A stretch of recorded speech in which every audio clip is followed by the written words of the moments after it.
This week on 6 Stars Only, we're deconstructing the popular YouTube channel Looper, and we're looking at its insanely repetitive format. Our argument, you should choose a boring format if you want to scale your channel. Fight us if you disagree.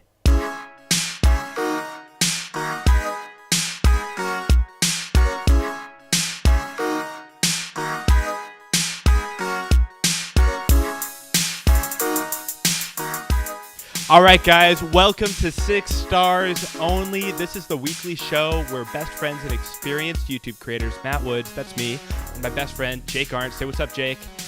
What's up, Jake? Yeah, classic.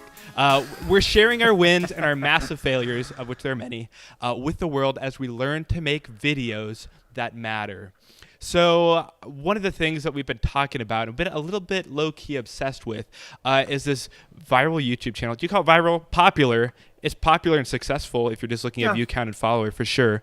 One of the most popular YouTube accounts, Looper. Jake, first, could you explain what the heck Looper is and why you're so hooked on it?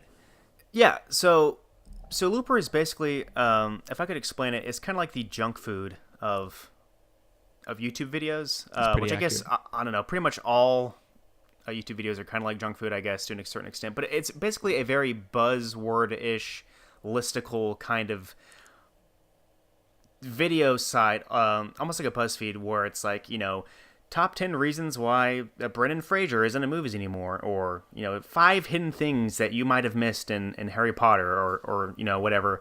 And it seems so like lowest common denominator almost sometimes, but just something about it got me so hooked. And it's almost like once you eat like one, like Looper video, it's almost like chips, where it's like if I have one, I can't not have another one. Yeah, it's like I have Pringles to watch several in a row. With a light exactly. pixie dust coating of cocaine just around the edge. It's like a giant sleeve or like a tube of Pringles. I can't not. And it's so I guess I kind of understand how it works, but it's just insane how it's such a simple premise, right? The format really pulls you in, though, because what I want to talk Exactly. about is is it cool if I interrupt you?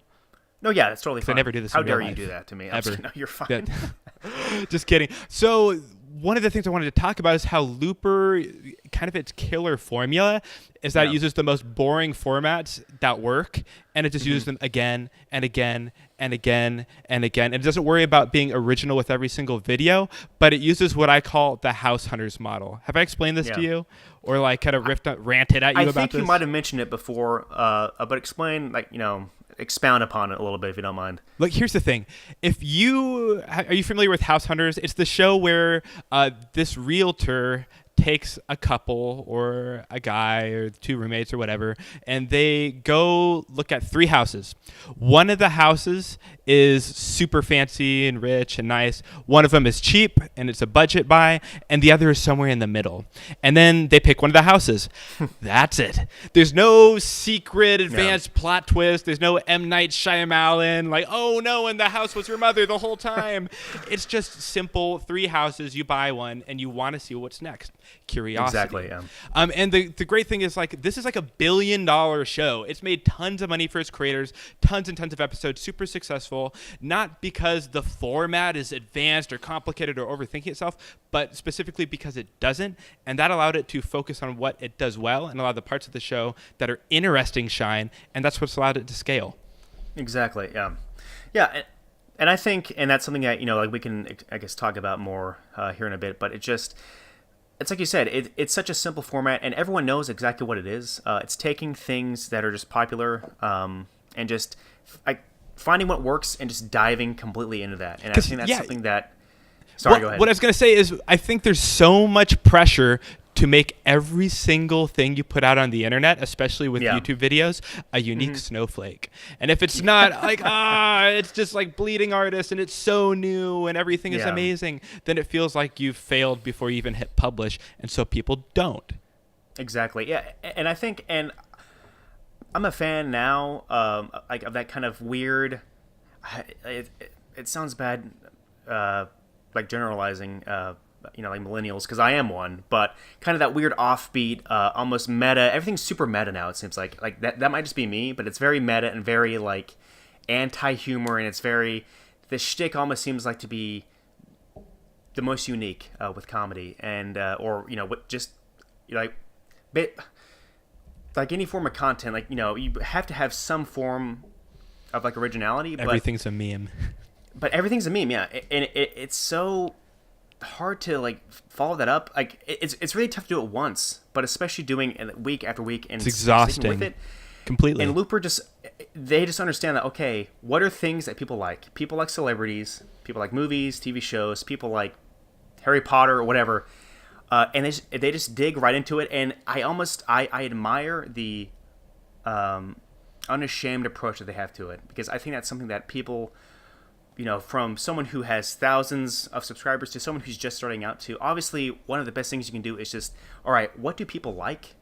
What is something that's relevant? Something that's topical. Exactly. Okay, I'm gonna try and take some of that to help myself just make something. I don't know, to help myself make something in the first place, because when you're starting out, it's tough enough anyway. Why would you put that added pressure of trying to, make something brand new that's never been done? And that doesn't say that you can't be unique. Yeah. That doesn't say that you can't riff on it. Yeah. But it's kind of like, you're trying to create something from scratch every single time. If you try to bake a cake, there's a time when you're baking a cake for like making everything from scratch and like raising the hen from a little egg and then like hand milking the milk, and like you'd spend 17 years on this cake. But it's like most cakes, it's fine. It's another birthday. You grab the mix, throw it in the oven, let's go. And you can spend a lot of time making the icing fancy and creative.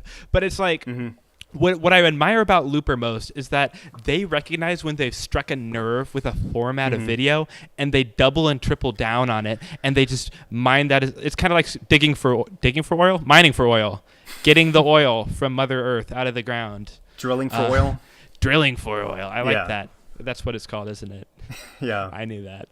Oklahomans here, so I mean, true blood Oklahomans right here. But if I'm looking at Looper's page right now, and if you look at the playlist, you won't find any like with video numbers in the teens. 109 videos in the Movies Explained playlist. 171 videos in the What You Never Knew About playlist. 249 videos in the Actor Struggles playlist. They know their categories, they know their formats, and once they found something that works, they don't try and come up with a new category right away. They make sure that they've fleshed out that category that they're finding. And the other thing is they're finding things where there's always new things happening. If House Hunters wouldn't be interesting if they took the same two people to all these houses every time. You'd get sick of them. But because it's a new person with new quirks, their personalities get to shine, their relationships get to shine, their reactions are fresh, the houses are fresh. Same thing. They're not the format is simple, but all the houses change and all the people you're touring change. It's just the hosts stay the same. And that's, as long as you have 3 random houses, they make a choice and the host is there, it works and it's fine. And you don't have to overthink it beyond that. Yeah. And I guess out of that, to kind of, I don't know, match them together, Looper is, I would say it's very cleanly made. It's not flashy like you said, but it's edited. We're talking about how simple it is, but it is well made at the same time. So I just want to make sure that I'm not saying that it's poorly made or anything. The audio, basically, all the format of the video it's a voiceover by maybe 2 or 3 different people every week. So like, if you watched about 5,000 videos of Looper, I've probably watched almost half the entire library, which is sad to say, but it's probably true. But there's like 3 different people and their voices, but that's really the only thing that's the same. I mean, the format is, but the content varies so differently. So it has that element of it's different, yet the format is really similar, and it has the same people speaking at the same time. So each video has that perfect mix of something that's relevant to me, it's fresh, but at the same time, it's something I know what to expect, and I know that I will get something out of it each time. You're not being caught off guard, but it's not like you're watching Exactly. Movies Explained and then they're going to have a book review pop up in the middle. You know exactly what you're going to get. Yeah, and sorry, go ahead. No, go ahead. Finish that thought. I was going to say, basically just the way they've crafted it is you get stuck in this rabbit hole of just Looper videos, and if you watch one, I don't know what the algorithm is. It's impressive, or how it works on YouTube. But if you watch one, it will be in your recommendeds forever, it seems like. But it's great because even just small stuff that like you would never think about, the titles, for instance, like they just know how to Describe how they do their titles, though. Be specific. Tell me about this. Well, now that you put me on the spot, let me go to the just play it. The actual. We don't fake YouTube it on the page. show. Yeah, we're not faking anything. I'll make sure I turn the volume down. Let's go to the playlist. Video is just like why Hollywood won't cast Sacha Baron Cohen anymore, right? So that's someone that I know. I know of him, but I'm not like super. I don't know. Obviously, I don't know all the facts about him. So there's like a familiarity there, yet it's just, like, why won't Hollywood cast him anymore? I didn't know there was a problem with him not being cast in movies. But now you got to know. Because you but won't now I be able have to to sleep know. tonight if you don't know Exactly. what happened to that Borat guy. Yeah, and like you mentioned earlier, if you just go to their page and just the playlist, how many freaking playlists do they have? And if you watch a video in a playlist, it just feeds right into the next one perfectly. Again, it all just goes back to that whole Pringles-esque approach they have, where if you have one, you cannot not have another one. Exactly. Double And so negative, I think which it's is tricky, but it's easy to binge. And so I want to take this, digest it a little bit, and give some quick tips of things that we want to try and apply. Because, again, we're not gurus on this podcast. We don't have this all figured out. We don't have 2.5 million subscribers like Looper, but we can learn from them and what they're doing to keep 2.5 million people subscribed to their channel, and we can copy that and iterate on it and make it better. So I'm going to give a couple quick tips, and then I'll throw it over to you for any insights you have, Jake. But a couple things that I've noticed kind of with Looper is one, if you're looking for a format to pick, don't try and make it up from scratch. A lot of the formats here, have been in articles or been in, entertainment magazines for decades. It's not new. All they did was put it in a video format rather than, say, like a magazine column. And so if you're looking for something new, like for format-wise, go look at the best people in your space and look across mediums. If you're making a video, look at magazine. If you're writing a blog post, go look at YouTube. And try and see what other people are doing, and even go outside in different industries. I've gotten a ton of ideas for business videos by watching completely unrelated videos. I know one guy who writes software, or he makes like coding how-to videos, watches this guy who repairs motorcycles in his garage, and he gets inspired by that and the way he interacts with the camera and the way he explains things, which is gold. I think the other thing is, if you're trying to find a format that you can really squeeze the most life out of, find something that is always having timely information injected into it. So like with movies, there are always new movies coming out. With houses, you can always find another house. So try to find something where, or find that niche in your industry, in your topic, where there's always new things coming out, new things people want to know about, that people will be curious about, and then find a format to explain that in a way that's like that Pringle chip model, where I just want a little bite. I want a little bite. I want a little bite. And you can keep going that way. What about you, Jake? Any quick tips? Yeah, I guess my biggest thing would be, and I should totally just apply this to my videos. They stick with it, and they make a lot. And that's really tough starting out. But it's taking, like you said, it's taking ideas and stuff that are trending and that like people have heard of. My videos on YouTube are like they're comedy based, and if you see them, just type Jake Arndt on YouTube, and that's my channel basically. And again, look at it, don't judge me. I'm new to this. I'm trying to get better, but it's very it's taking food stuff. It's taking just food kind of based things. So Cracker Barrel, a Quick Trip, things that are relevant, but it's tough to, slowly, I think, in my journey, I used to try only make, funny videos that were very inside joke-ish, which is funny to me and like 4 people, but it's not funny to anyone else on planet Earth, because they're inside jokes, and it's stupid, and no one really cares. I something care, that's a weird. Jake. It's weird, yeah. But it's kind of weird, harsh advice. I could say is that you need to make something that other people can relate to, and having trends like Looper or I don't know, like if it's not comedy, it could be I don't know knitting or like whatever the videos are about. Try your best to make it marketable or tap into a trend that's happening now. I used to feel like that's kind of it's almost shameless how like purposely going for clicks or whatever. Which like that's the entire point. Like why would you not want to tap into that and like find that niche where something does work and dive right into it? So that's something I'm definitely trying to. Do you have a format that you want to try using what you just talked about, like hooking onto a bigger movement or trend or topic? I would, yeah. So I've thought about for a long time, and this is tough because like, my whole channel is kind of based around food, like food reviews, kind of sarcastic. They're not real, really. But I wanted to do like tech reviews, kind of somewhat, serious, but that's still having that same level of irreverent comedy and stuff like that. Kind of similar, but branching off into because restaurants do trend somewhat, but it's a, they just are what they are. Like, they're not like movies or anything. There's only so many you can travel to. And there's only so many, exactly, to where so many taquitos to flail. Exactly.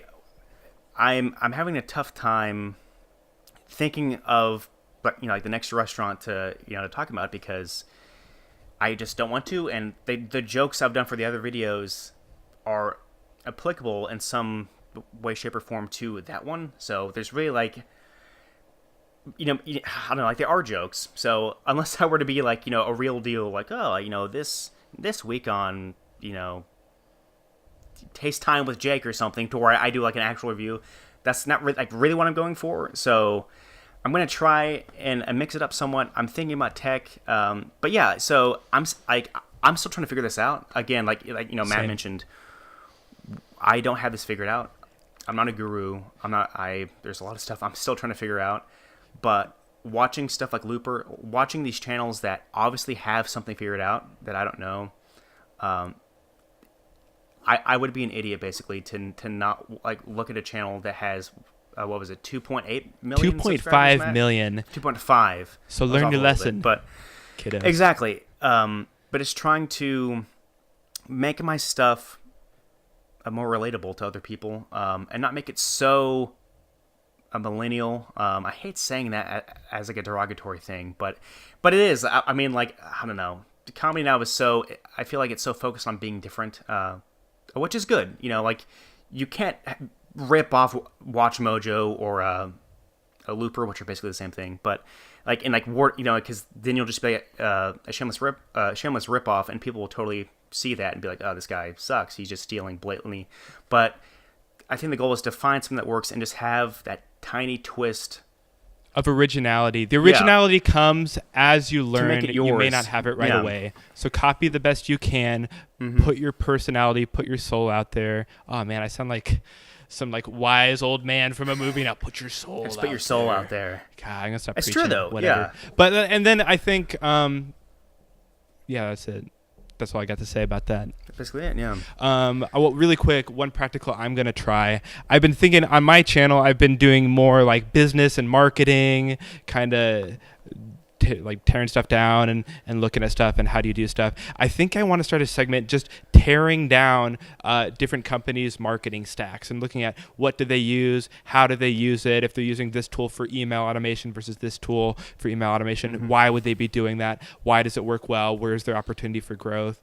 I've seen some people do this sort of in how they built their company in like the email newsletter space and in like some other formats that aren't business marketing, but I think there's an opportunity to kind of make a format out of that, and I got that from the Looper format. So that's what I'm going to try. I hope it works, and I'll report back in to let you know how it goes. Yeah. That's good. Yeah, I'll have to report back in on our next podcast to make sure that I'm practicing when I preach here. I'm not just talking about theoretically making these other videos. If the internet has dibs to make fun of us, right? Oh yeah, I mean totally. You can, yeah, embarrassing memes. Yeah. I will publicly release my 2008 Facebook photos. Have at it. Man. Oh, no. I'll My regret those crappy words. All right. senior pics I had. Do the people know about reviews, Jake? I think so. Yeah. Have you reviewed our podcast? Well, I guess it's about to go Che- live on iTunes. it seems like it's yeah. Dude, I I'll guess it review wouldn't be myself. cheating. I don't even care. Yeah, I love my show. I'm totally gonna do that. Absolutely. But yeah. If you love your show, I'm like Kanye West. You got to be. Kanye West is a huge believer in himself. He would give his own podcast a 5-star review if he had a podcast. If he and I were, if it were me, you, and Kanye West, he would be the first to say it. Kanye's not here, so I got to tell the people. If you leave a 5-star review on iTunes, not only will Kanye be happy, I'll be happy too. It'll be a good time. Me too. Yeah. Shoot a link to a friend if this podcast resonated with you. Hit us up on social media at 6 Stars Only. Jake, where can the people find you on the social media? Jake Arnott on Twitter, and same on Instagram. And I don't really use Facebook that much or Snapchat, but those are the two main things. Jake Arnott. I believe Instagram is 2 T's. Shows you how little I use my Instagram. But we'll put that in the post. So we'll fix this. We'll fix all this in editing. But yeah, it's Jake Arnott on Twitter and Instagram. So. Beautiful. You can find me on Twitter and Instagram at Matopher, Matopher. Hit me up. Hit Jake up. Let us know what you liked and what you didn't about this show. We open feedback. Yeah. Please. I'm going to totally just butt in. There was a guy that actually gave us probably some of the best feedback I've ever experienced. It was really our podcast kind of brutal guardian in certain aspects, angel. but it was very concise and it was very well done. And just please, that helped us so much. So do not hesitate to just send us, we need all the feedback that we could possibly get. Yeah, tweets, wall of text, send us an audiobook of 17 hours of continuous ranting feedback. This guy was so concise. He put stream of consciousness. It was honestly, it was amazing, and it was hilarious. Beautiful. But I learned so much. So please send us feedback. It really helps us out, and it means a lot to us. That way we can make stuff that's better. Absolutely. Cool. Love it. I think that's all we got. Are we good? Yeah. I think we're good. Yeah, man. We'll call it. Hey, right on. Dude, we got to start cranking some stuff out now, or we're going to look like hypocrites. I know. I don't know what we're going to do. That's right. I just realized that. I'm like, oh man, we got to do stuff now. Well, that's why we started the show, right? So we'd actually do this. Yeah, I mean, it's the total learning in public type deal. I know, but now the pressure's on. I think the pressure's really on.